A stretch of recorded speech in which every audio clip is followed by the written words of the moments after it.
तो हेलो, एक बार फिर स्वागत है आपका यूनिक आईएएस अकेडमी बाय गुलफाम अली राजी में। करंट अफेयर्स की क्लास है और लगातार चली रही है। इसके पता नहीं कितने पार्ट्स बन चुके हैं, 8-10 पार्ट्स तो बन चुके हैं। तो आप लोग हमारी जो वीडियो लिस्ट है उसमें देख लीजिए। लिस्ट अब जब जाएंगे तो उसमें एक आता है ऑल वीडियो में देख लेना। मैंने अलग अलग वीडियो बनाई हैं, सबको टाइटल मैंने आमतौर पर करंट अफेयर्स ही दिया है। तो 7-8 वीडियो हैं और ये वीडियो जो हैं आप नवंबर, दिसंबर, जनवरी, फरवरी, मार्च 2023 से 2024 तक जितने भी आप एग्ज़ाम देंगे उन सभी के लिए आपको ये काम में आएगी, उन सभी के लिए ये वीडियो आपके लिए यूज़फुल रहेगी। ठीक है, तो आइए शुरू करते हैं, तेज़ी से आगे चलते हैं। हमारे साथ अगर आप जुड़े हैं तो कॉपी पेन अवश्य साथ लेकर के बैठना, क्योंकि हम जितना आपके सामने हमने इसको लिख रखा है उससे कहीं ज़्यादा आपको हम डिस्कस करते हुए बताएंगे। ठीक है, चलिए चाय पी लें। ठीक है, फिर थोड़ा सा पॉज कर दो, इसको चाय पी लेते हैं। मणिपुर से फिर शुरू करेंगे। तो मणिपुर काफ़ी चर्चा में रहा। मणिपुर को लेकर के बहुत सारे क्वेश्चन भी पूछे जाएंगे, लेकिन जो खास क्वेश्चन करंट अफेयर्स में एग्जाम में आपसे पूछे जा सकते हैं, आईएएस के नहीं, आईएएस में तो और भी ज़्यादा अंदर से क्वेश्चन पूछेगा आपसे। लेकिन फिलहाल जो आपके वनडे एग्जाम या स्टेट पीसीएस के एग्जाम होने आ रहे हैं 3-4 महीने में, उनके लिए हैं कि यहाँ पर बहुसंख्यक समुदाय जो है वो मैती जाति का है, गैर आदिवासी समुदाय है और ये राज्य के 10% एरिया में रहते हैं। ये जो बहुसंख्यक समुदाय है, करीब 52-53% की आबादी है। ये राज्य के खास करके मैदानी इलाकों में और जो निचले पर्वतीय इलाके हैं उनमें रहते हैं, राज्य के 10% एरिया में मैती समुदाय। और यहाँ का जो मुख्य आदिवासी समुदाय है वो कुकी है। ये कुकी लोग जो हैं राज्य के जो पर्वतीय क्षेत्र हैं या पर्वतीय इलाके हैं, खास करके उच्च पर्वतीय एरिया जो हैं उसके लगभग 90% एरिया पर कुकी आदिवासी लोग रहते हैं। अच्छा, दिक्कत यह है कि जो मैती समुदाय के लोग हैं उन्हें जो पर्वतीय इलाके हैं जो जहाँ पर आदिवासी लोग रहते हैं उन्हें वहाँ पर स्थायी रूप से बसने यानी कि ज़मीन खरीदने की परमिशन नहीं है।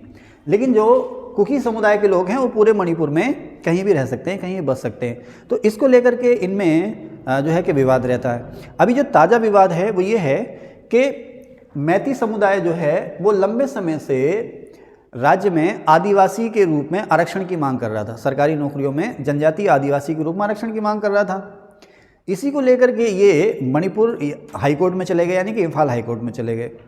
तो इम्फाल हाई कोर्ट ने मैती समुदाय के फेवर में निर्णय देते हुए कहा कि मैती समुदाय को जनजाति का दर्जा देने के लिए राज्य सरकार तुरंत केंद्र सरकार को सिफारिश करे।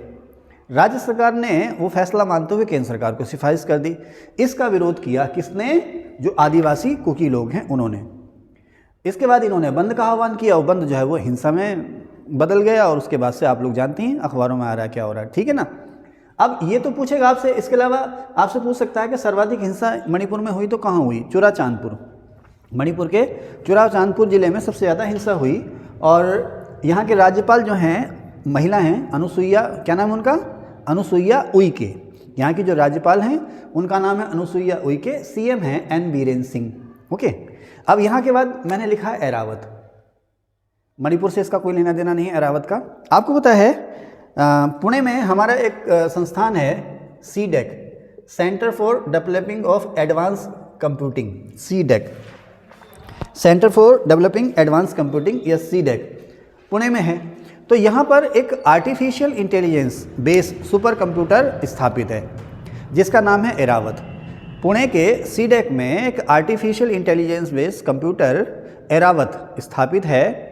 उसको दुनिया के जो 500 सबसे तेज़ सुपर कंप्यूटर हैं, दुनिया के 500 सबसे तेज़ सुपर कंप्यूटर हैं, उनमें 75वां, उनमें उसको 75वीं रैंक दी गई है। कितनी? 75th, 75वीं रैंक दी गई है एआई बेस्ड सुपर कंप्यूटर में। ये भारत का सबसे बड़ा एआई बेस्ड सुपर कंप्यूटर है जो कि इस समय सीडेक पुणे में तैनात है, स्थापित है, और इसका नाम है एरावत। प्रवीण सूद सीबीआई के नए डायरेक्टर बने हैं। मोहम्मद मुइजू कहाँ के राष्ट्रपति बने हैं? मालदीव्स के। मोहम्मद मुइजू जो हैं इनकी पार्टी का नाम है प्रोग्रेसिव पार्टी और ये चाइना समर्थक माने जाते हैं। ये मालदीव में नए राष्ट्रपति बने हैं मोहम्मद मुइजू, इनकी पार्टी का नाम है progressive party. Next, Samia Sulu Hasan, ये तंजानिया की राष्ट्रपति हैं, महिला हैं, तंजानिया की राष्ट्रपति हैं ये, अफ्रीकी देश तंजानिया के राष्ट्रपति हैं ये सामिया सुलू हसन। जेएनयू, जवाहरलाल नेहरू यूनिवर्सिटी दिल्ली की जेएनयू ने इनको डॉक्टरेट की मानद उपाधि दी है। तो जेएनयू द्वारा पहली बार ऐसा हुआ है कि उन्होंने किसी महिला को डॉक्टरेट की मानद उपाधि दी है। किसको दी है? सामिया सुलू हसन को। इन्होंने भारत यात्रा पर घोषणा की कि ये इंटरनेशनल बिग कैट अलायंस और ग्लोबल बायोफ्यूल अलायंस, इन दोनों में ये शामिल होंगी। कौन? तंजानिया। वायुसेना को नया झंडा मिल गया है। आप लोग देख लेना, गूगल सर्च कर लेना कि उसमें कौन सा निशान है, क्या है। लेकिन आप सोच सकते हो कि वायुसेना को जो है कि जो ब्रिटिश काल का जो झंडा था उसके जो अवशेष थे वो भी अब ख़त्म कर दिए हमने। वायुसेना को अपना नया फ्लैग मिला है। 8 अक्टूबर को नया फ्लैग दिया गया और 8 अक्टूबर जो था वायुसेना का 91वां स्थापना दिवस था। अटारी बॉर्डर आपको पता ही है, अटारी और बाघा बॉर्डर भारत पाकिस्तान के बीच में है। तो अटारी जो है अमृतसर ज़िले में है। यहाँ पर भारत का सबसे ऊंचा तिरंगा झंडा फहराया गया। 418 फीट इसकी ऊंचाई है। भारत का सबसे ऊंचा तिरंगा झंडा यहाँ पर फहराया गया। अच्छा, उत्तराखंड में सबसे ऊंचा तिरंगा झंडा कहाँ पर है? रुद्रपुर में, गांधी पार्क में है ना, देखे हैं, वो तो आपके पड़ोस में ही है। अच्छा, इजराइल हमास के बीच में बहुत सारे मसले चल रहे हैं और इजराइल हमास को लेकर के मैं करीब 1.5 महीने पहले 3 वीडियो में डाल चुका हूं, अपलोड कर चुका हूं। रेड शर्ट में हूं मैं उसमें, है ना, ध्यान है मुझे उस दिन का।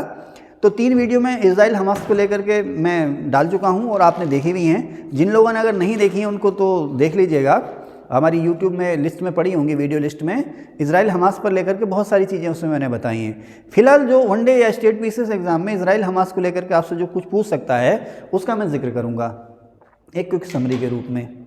तो हमास ने हमास जो आतंकवादी संगठन है गज़ा का जो आतंकवादी संगठन है हमास है, उसने इजराइल पर 7 अक्टूबर को हमला किया था। ठीक है, ये डेट आप याद रखना। ये जो हमला किया था उसको हमास ने नाम दिया था ऑपरेशन अलक्सा फ्लड। हमास का था ये, ठीक है। इस ऑपरेशन का नाम था हमास ने इसको नाम दिया था ऑपरेशन अलक्सा फ्लड। हमास ने 7 अक्टूबर को जो हमला किया था, ठीक है। अब इसके बाद अगले दिन से इजराइल ने जवाबी कार्रवाई थी। तो इजराइल ने जब जवाबी की तो इजराइल ने अपने ऑपरेशन को नाम दिया ऑपरेशन आयरन सोर्ड। इजराइल का जो ऑपरेशन था, इजराइल ने अपने ऑपरेशन को नाम दिया था ऑपरेशन आयरन सोर्ड, ठीक है। इंडिया ने क्या किया, इजराइल में जो उसके लोग फंसे हुए थे, करीब 18,000 के आसपास हमारे यहाँ के लोग हैं, भारतीय नागरिक इजराइल में। कुछ वहाँ पढ़ने गए, कुछ कारोबारी हैं, कुछ कामगार हैं। तो जो लोग भी इजराइल से वापस आना चाहते थे उनको प्लेन से हमने बाहर निकाला। उस ऑपरेशन को हमने नाम दिया था ऑपरेशन अजय। अच्छा, जब यूक्रेन का वार हुआ था, यूक्रेन रूस वार शुरू हुआ, उस समय भारतीय वायुसेना ने अपने लोगों को यूक्रेन से निकाला था। उस ऑपरेशन को नाम दिया था ऑपरेशन गंगा, ठीक है। अच्छा, इसी साल अक्टूबर में, अभी नवंबर 2023 में हम, आज क्या तारीख है? 23 नवंबर है ना। तो अक्टूबर 2023 में आरबीआई ने इस साल की अपनी मौद्रिक नीति हर दो महीने बाद जारी होती है ना। हर 2 महीने बाद, पहले मौद्रिक नीति 6 महीने में जारी होती थी, फिर 3 महीने में होती थी, अब हर 2 महीने में मौद्रिक नीति जारी होती है। मौद्रिक नीति समिति में कुल कितने मेंबर हैं? 6। इसका चेयरमैन कौन होता है? आरबीआई का गवर्नर, है ना।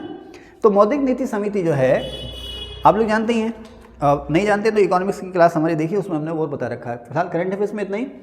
लगातार चौथी बार ऐसा हुआ है कि रिजर्व बैंक ने जो ब्याज दरें हैं वो अनचेंज रखी हैं इस साल। पिछले साल इन्होंने लगातार 5 या 6 बार बढ़ाई थी। उत्तराखंड पीसीएस मेंस में क्वेश्चन भी आया था कि इतनी बार बढ़ाने के बाद कितनी हो गई थी। खैर, तो हाँ, उत्तराखंड पीसीएस मेंस में सवाल आया था कि इस साल जो है रेपो रेट कितनी परसेंट बढ़ी? 2.5% बढ़ी थी पिछले साल 2022 में। अच्छा, खैर इस साल यानी कि 2023 में अब लगातार चौथी बार ऐसा हुआ है कि बैंक दरें जो हैं वो अनचेंज रही हैं। रिजर्व बैंक कह रहा है कि मुद्रास्फीति को हमने लगभग कंट्रोल कर लिया है, इसलिए दरों में कोई चेंज करने की ज़रूरत है नहीं। तो रेपो रेट इस समय 6.5% और CRR जो है वो 4.5% है। इसका ध्यान रखना हमें। रेपो रेट 6.5% है और CRR कैश रिजर्व रेशियो जो है वो 4.5% है। वर्ल्ड हेल्थ ऑर्गेनाइजेशन WHO ने 5 मई को ये घोषणा की कि कोविड संक्रमण जो है अब वो अंतर्राष्ट्रीय आपात की स्थिति नहीं है, इंटरनेशनल इमरजेंसी की स्थिति अब नहीं है। क्या? कोविड आपात। कोविड संक्रमण जो है अब इंटरनेशनल आपात नहीं है। कब घोषणा की थी? 5 मई को। 7 अक्टूबर, जिस दिन हमास ने इजराइल पर हमला किया था, उसी दिन 7 अक्टूबर को अफगानिस्तान में रिक्टर स्केल पर 6.3 तीव्रता का भूकंप आया था और इस भूकंप में सबसे ज़्यादा नुकसान हुआ था हेरात प्रांत में हुआ था। 3-4 हज़ार लोग इसमें मारे गए थे। सबसे ज़्यादा नुकसान हेरात में हुआ था। 8 नवंबर 2016 को हमारे यहाँ घोषणा हुई थी 1000 और 500 के नोट बंद करने की, याद रखना, ठीक है ना। अच्छा, कोविड लॉकडाउन जिसे 22 मार्च को कहा गया था जनता कर्फ्यू, ध्यान है आपको, 22 मार्च सन 2020 को एक दिन की बंदी का आह्वान किया था प्रधानमंत्री जी ने, उसको नाम दिया गया था जनता कर्फ्यू, जो कि उसी रात को घोषणा हो गया था कि कल से यानी कि 23 मार्च से लॉकडाउन हो जाएगा। तो अब अगर आपसे कोई पूछे कि भारत में लॉकडाउन कब लगा था, तो 22 मार्च को ही लगा था जनता कर्फ्यू के रूप में, लेकिन उसे लॉकडाउन नाम नहीं दिया गया था, उसे नाम दिया गया था जनता कर्फ्यू। 23 मार्च से पूर्ण लॉकडाउन हो गया था 2020 में, ठीक है। जैसा क्वेश्चन आए वैसा देख लेना आप। नया संसद भवन, इसके बारे में आपको हम बहुत कुछ बता चुके हैं, कब इसका उद्घाटन हुआ, क्या हुआ, कैसे हुआ।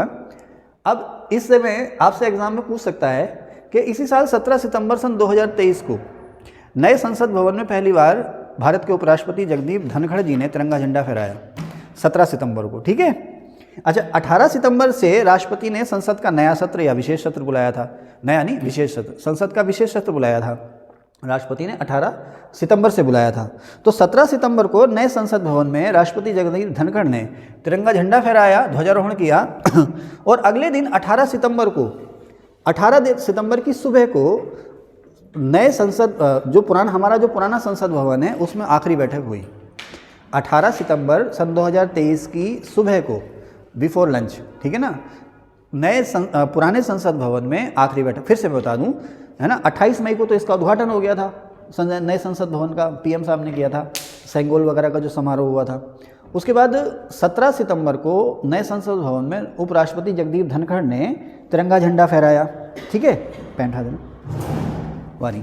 उसके बाद 18 सितंबर 2023 की सुबह को पुराने संसद भवन में आखिरी बार संसद की बैठक हुई, उसमें विदाई भाषण दिए गए।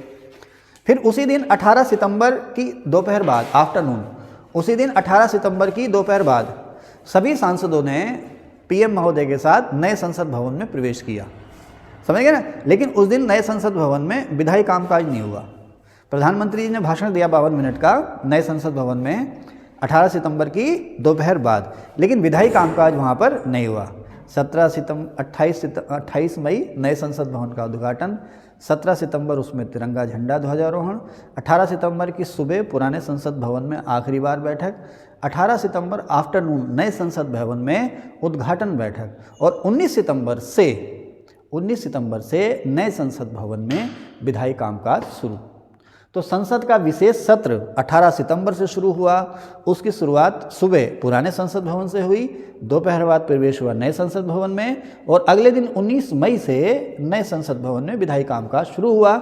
और इस विधायी कामकाज के दौरान जो पहला और एकमात्र विधेयक रखा गया और जो कि पास भी हो गया, महिला आरक्षण विधेयक, ठीक है। तो ये सारी चीज़ें मैंने यहाँ पर लिख रखी हैं, कहाँ पर है भाई, ये सारी चीज़ें मैंने यहाँ पर लिख रखी हैं, ठीक है, सारी चीज़ें। अब जो पुराने संसद भवन है उसका नाम क्या रखा गया है, संविधान भवन, ठीक है ना। संविधान सदन या संविधान भवन है, भवन या सदन, आप लोग देख लेना, संविधान भवन है कि संविधान सदन है, ठीक है। लगे हाथ आप जरा देखो, मैं इसमें लिख दूंगा, आगे चलें। अच्छा, भारत सरकार ने अपनी मित्रता नीति के तहत मालदीव को 2 समुद्री गश्ती जहाज भेंट किए। सदन ना, राबिया की याददाश्त अच्छी है। संविधान सदन, जो पुराना हमारा संसद भवन है, देखो गलत चीज़ें बताने से अच्छा है कि आदमी चुपचाप कह दे भाई ये मुझे नहीं पता है, ठीक है। तो मालदीव को हमने 2 गश्ती जहाज भेंट किए हैं और साथ ही साथ बांग्लादेश को अलग अलग रेलवे लाइनें होती हैं ना चौड़ाई के हिसाब से, नैरो गेज तो बंद ही हो गए, मीटर गेज भी धीरे धीरे बंद हो रहे हैं, ब्रॉड गेज पे अब चल रही हैं रेल लाइनें। तो बांग्लादेश को भारत सरकार ने रेलगाड़ी के, जिसे हम रेलगाड़ी का इंजन लोकोमोटिव भी कहते हैं, तो हमने 20 लोकोमोटिव गिफ्ट किए हैं जो ब्रॉड गेज लाइन पर चलेंगे, ठीक है, किसको, बांग्लादेश को। और 2 गश्ती जहाज हमने भेंट किए हैं मालदीव को। आगे चलते हैं। मिनिमम सपोर्ट प्राइस या एमएसपी जानते हैं क्या होता है? मिनिमम सपोर्ट प्राइस या एमएसपी आप लोग जानते हैं क्या होता है?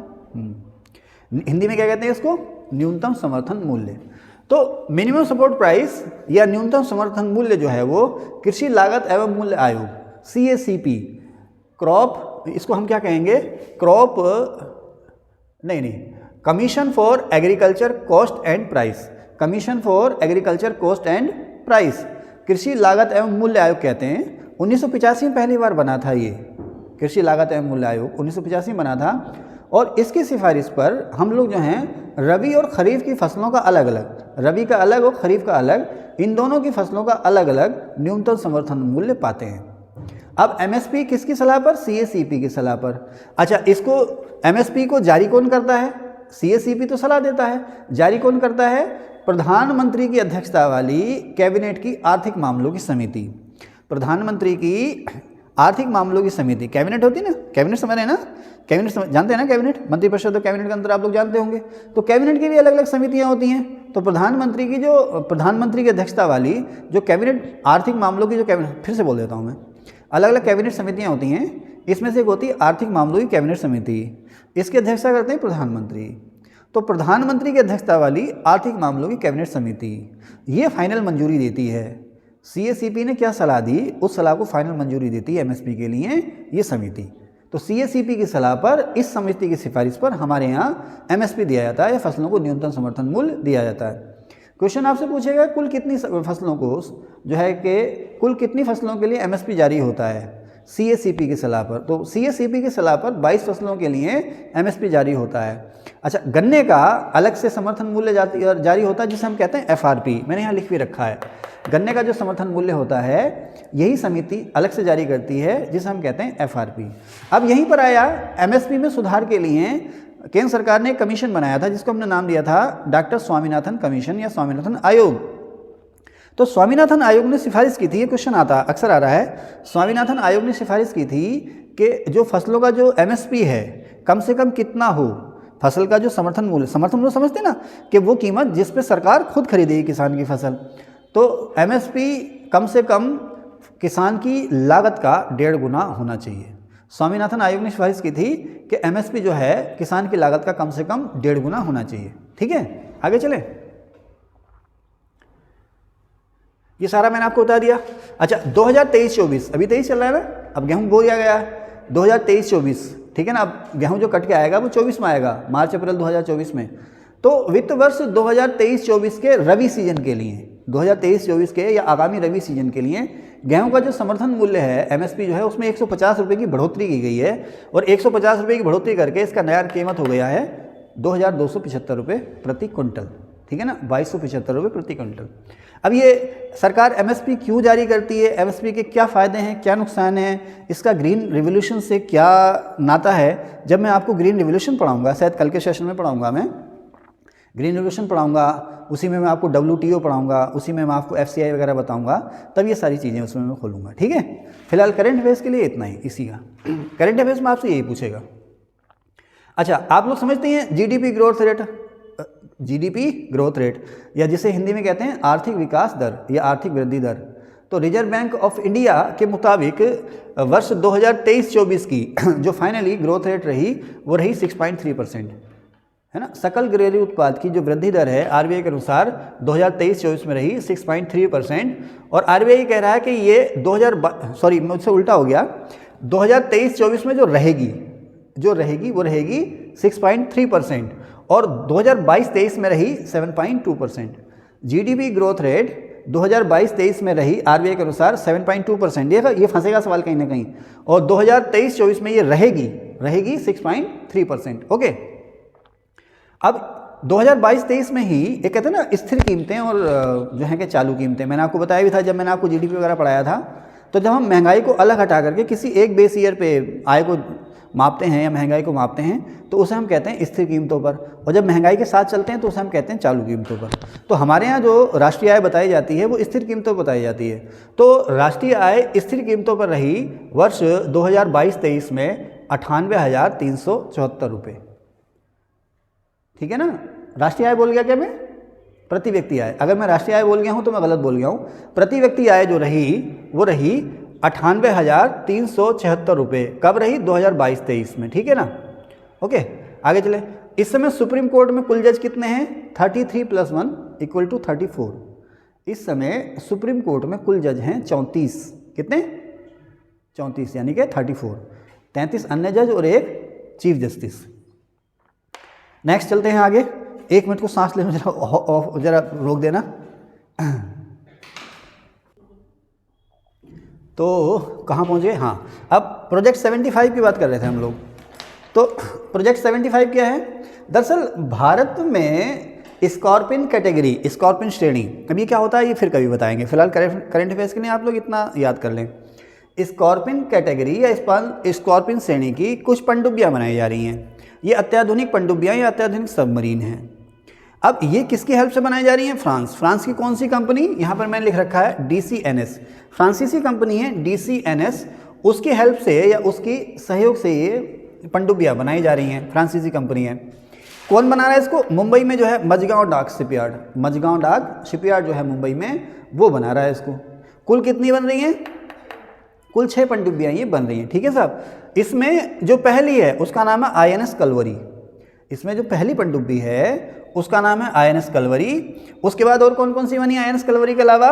INS खंडेरी, INS करंज, INS बेला, INS वागीर, और इसमें जो अंतिम पनडुब्बी है वो है INS वागसीर। अब देखिए, इसमें से सबसे पहली जो थी, आपसे पूछेगा कुल कितनी है? 6 हैं। किसके सहयोग से? DCNS फ्रांसीसी कंपनी के सहयोग से। कौन बना रहा है? मुंबई में मझगांव डाक्स बना रहा है। इस प्रोजेक्ट का नाम क्या है? प्रोजेक्ट 75। पहली कौन सी थी? INS कलवरी, और सबसे अंतिम कौन सी है? INS वागशीर। अब जो वागशीर है इसके समुद्र में परीक्षण शुरू हो गए, 2-1 साल तक इसकी टेस्टिंग चलेगी, उसके बाद फिर सेना को ही सौंपी जाएगी। तो इससे पहले की जो है 5 की 5 वो सेना को सौंपी जा चुकी हैं, वो सबसे पहले थी INS कलवरी, ठीक है ना, ये हमेशा आपसे पूछा जाएगा। और अब जो अंतिम कौन सी? INS वागशीर। इसका नाम वागशीर जो है वो हिंद महासागर की एक शिकारी मछली है खतरनाक, उसके नाम पर है INS वागशीर। ब्रह्मोस मिसाइल आप लोग जानते ही हैं कि ये सुपरसोनिक क्रूज मिसाइल है, और जो इसकी गति है वो 2.8 मैक की है, और ये, हाँ जाइए, कुछ कह रहे हैं? 2.8 मैक की इसकी गति है, यानी कि ध्वनि की चाल से 3 गुना रफ्तार से उड़ सकती है ब्रह्मोस। ये आपको पता ही है, ब्रह्मपुत्र और मास्कोवा नदी के नाम पर इसका नाम पड़ा। भारत रूस का ज्वाइंट एंटरप्रेन्योरशिप है ये थल सेना, वायुसेना, और मैंने क्या लिखा है इसमें? थल सेना, जल सेना यानी कि नौसेना, फिर अगर लिखा मैंने पनडुब्बी, यानी कि ये जो है समुद्री जहाज जो युद्धपोत है उससे तो छोड़ी जा सकती है ब्रह्मोस, पनडुब्बी से भी छोड़ी जा सकती है। तो ये जो हमारी जल सेना है ना, नौसेना और वायुसेना, तीनों को ये सौंपी जा चुकी है ब्रह्मोस मिसाइल, ठीक है। अरे बाबा, फिलीपींस ने, अब इसको फिलीपींस के साथ सौदा हुआ है इसके एक्सपोर्ट का।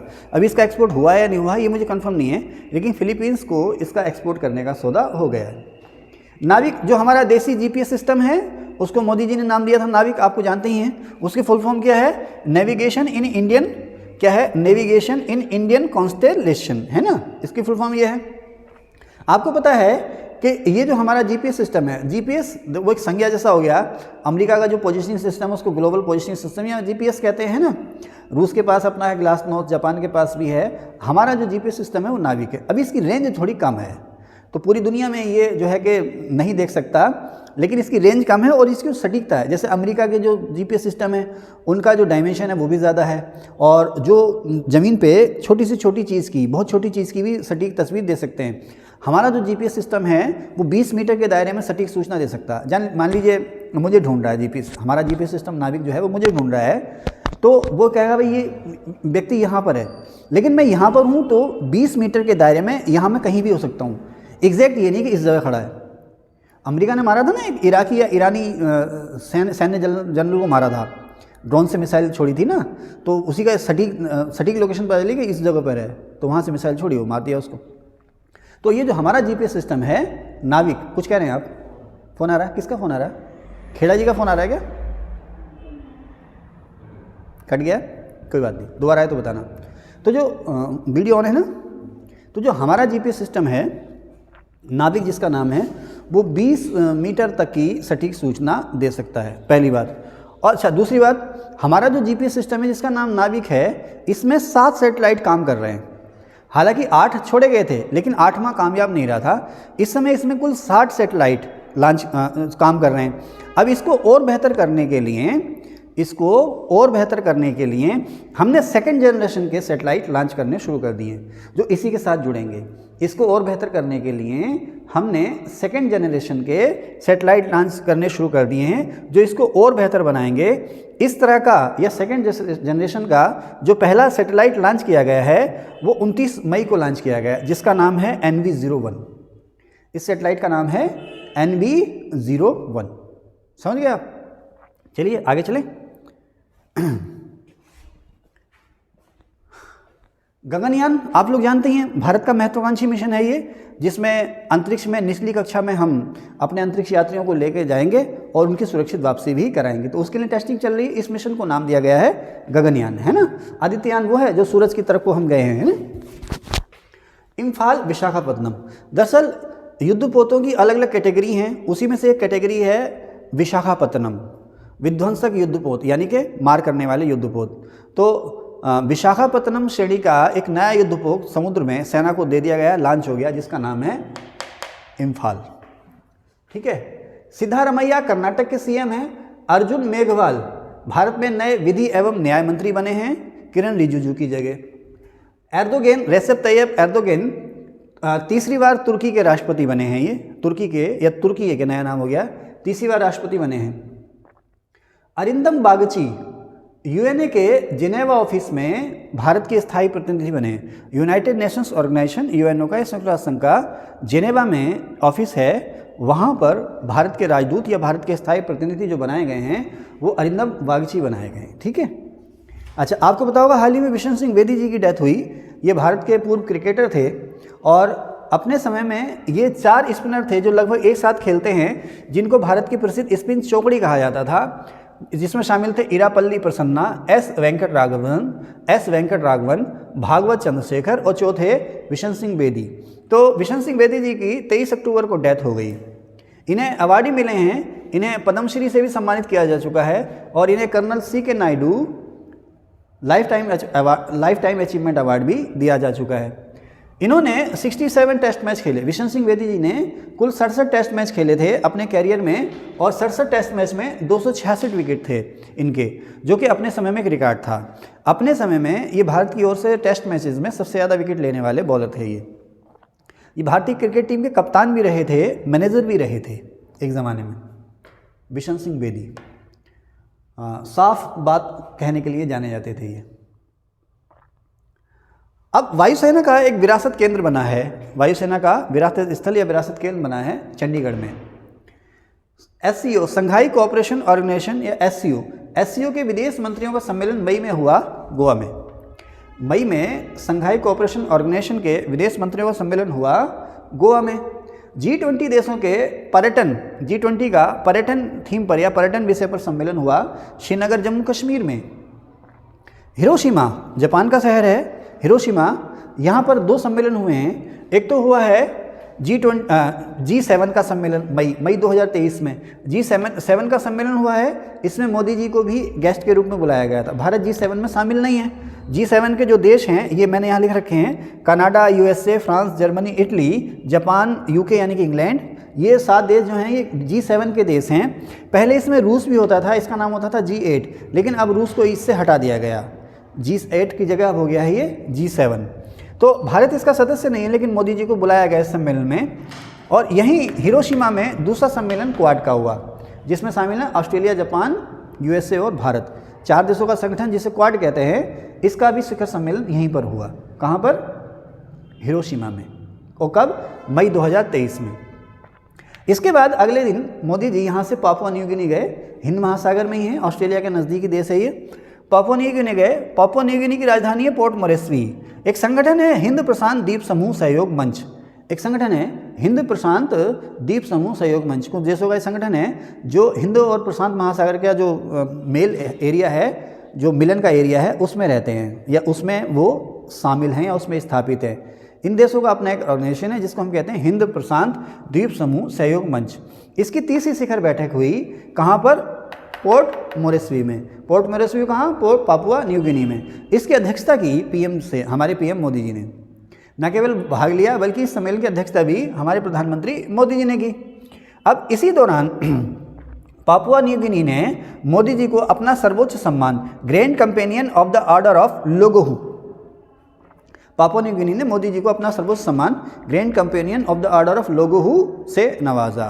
अच्छा, इससे पहले फ्रांस ने भी मोदी जी को अपना सर्वोच्च सम्मान दिया है जब वहाँ पर बास्टिल डे परेड में पिछली बार चीफ गेस्ट के तौर पर गए थे जुलाई में।